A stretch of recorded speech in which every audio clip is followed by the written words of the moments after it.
Hey everyone, Tony here from rchelp.com, and today we're going to be talking about suspension setup on the T-Maxx. Now, I've already done the rebuild on the shocks, so we don't have to do that. I put 40 weight oil in it to kind of stiffen up the suspension a little bit.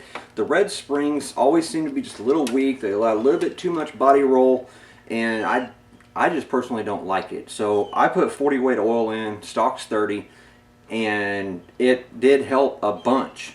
But the problem is the camber's not right. There's too much toe in. It doesn't look like looks like there's some toe out at the rear. It's not where I think it should be. So what we need to do, the very first thing in setting up a suspension is setting up the ride height. Because as you push that down, you see this camber go more into the negative, and then as it comes up, it starts to lean out. Once it passes that 0 point and comes down like that with the A-arms, it's going to start coming back in. But because of that, we need to set the ride height first. Now, setting the ride height is pretty straightforward and simple. If you look here, you notice that the drive shafts are going down as they go out.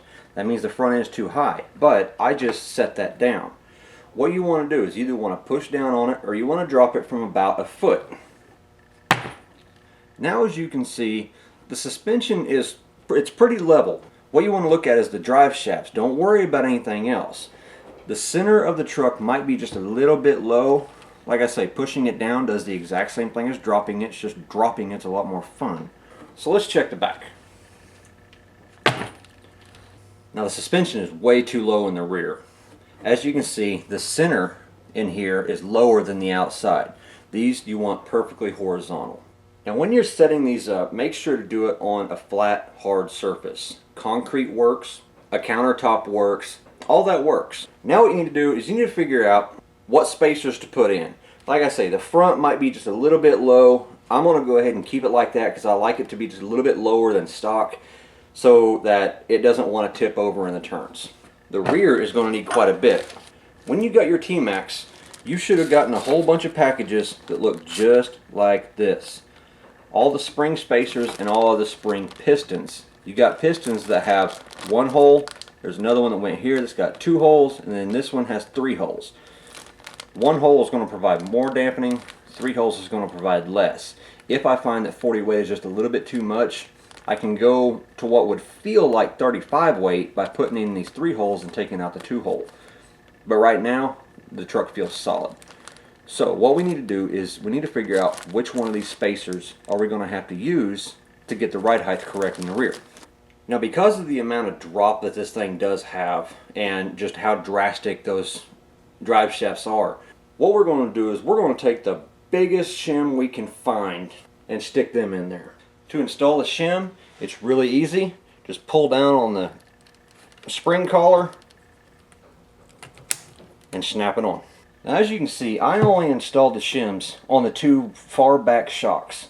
That leveled it out pretty good. So we're going to leave it alone right there.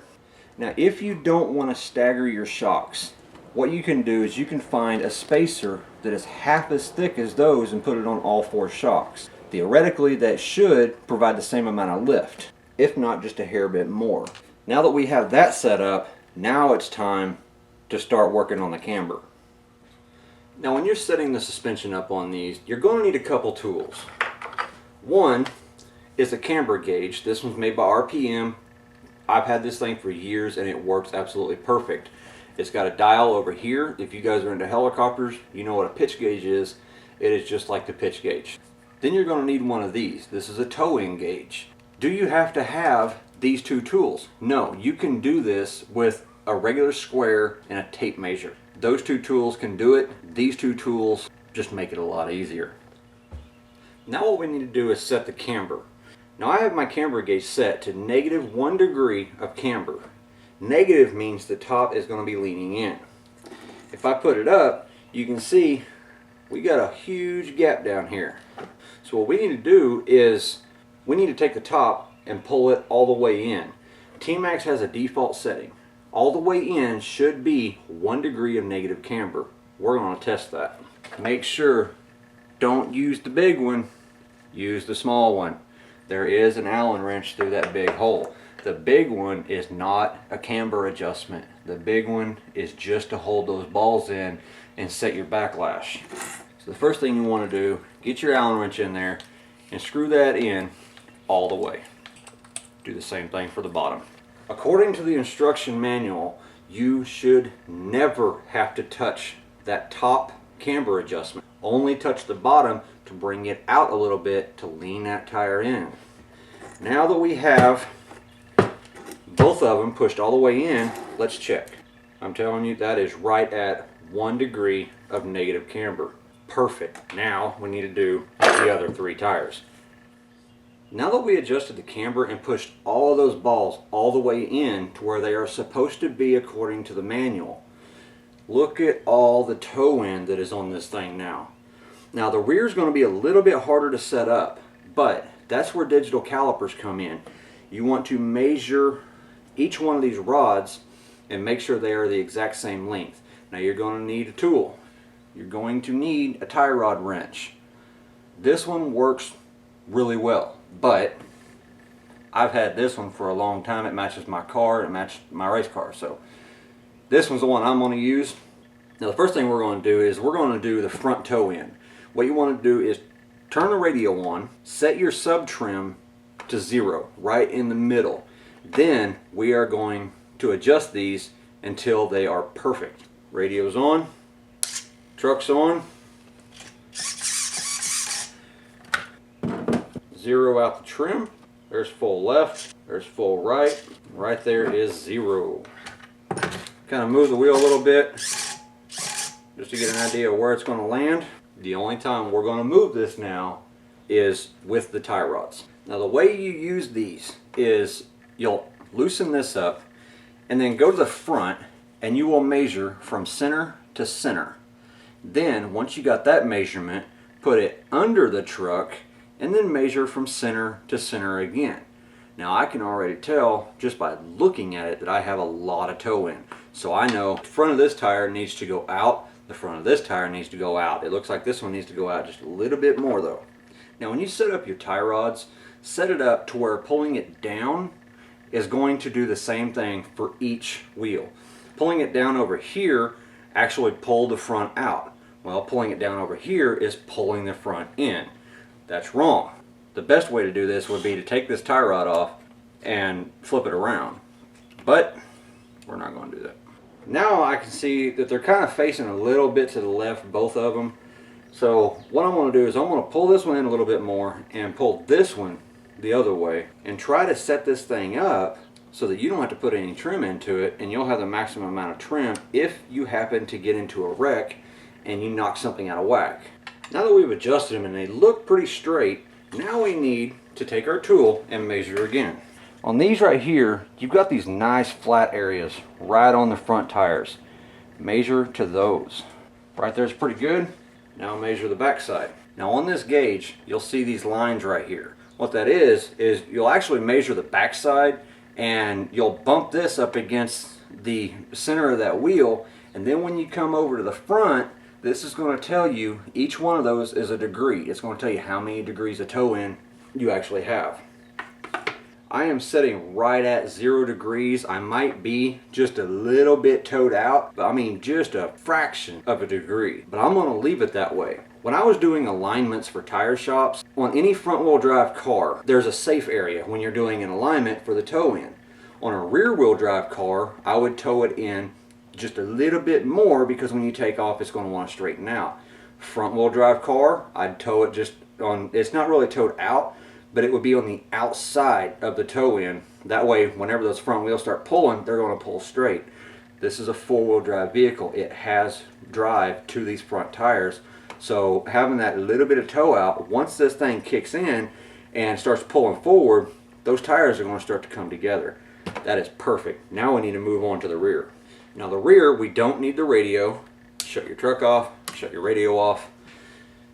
But what we do need to do, since we know the fronts are pretty close, you can get a straight edge and get those rear tires really, really close. Now what this bar is, this is a 4-foot T-square that I use for doing like sheetrock or big sheets of plywood.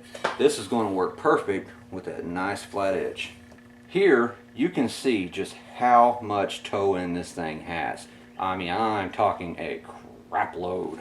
Make sure on this front one it's touching both sides. If you have to turn it, that's fine. Turn it until it just touches the tire in the rear. Now I know this thing needs to be towed out a lot. And figuring out which way it goes can be half the battle. Now we're going to check it again, put it on that front tire, come over and just touch it. As you can see, I'm still just a little towed in, which I'm sure you probably can't see that. So I'm going to give it about 1/8 of a turn, and that's going to be good for that side. Now we get to do the other side. That's pretty close. Now we'll do the same thing with the toe-in gauge that we did on the front. Looks like we got 2 degrees of toe-in. The manual states they want 1 degree on the rear. So what we need to do is I'm going to put a 1/4 turn on each side to bring those tires out away from each other. Now a 1/4 turn actually put this at 0 degrees of toe. Why do you want 1 degree of toe on the rear?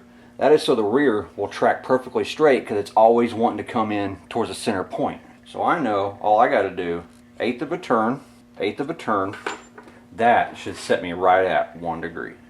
And there we go.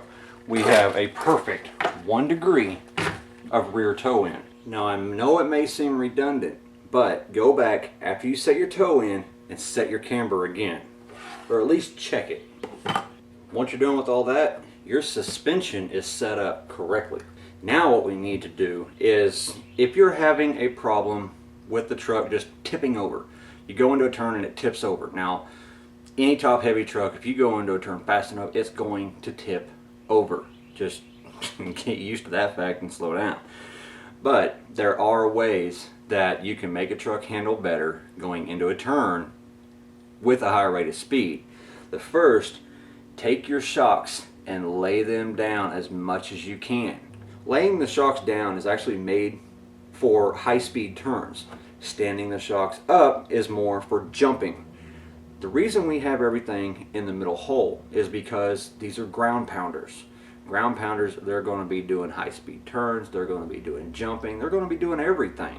So middle on the bottom, middle on the top on all 8 shocks is a perfect setting. And we're going to leave it right where it is. Now if you want maximum turning ability, what you need to do is actually lower that truck down just a little bit, lean those shocks in, and stiffen this suspension up. Go 1 up on your springs, all 8 of them, and then go to like a 50 weight oil.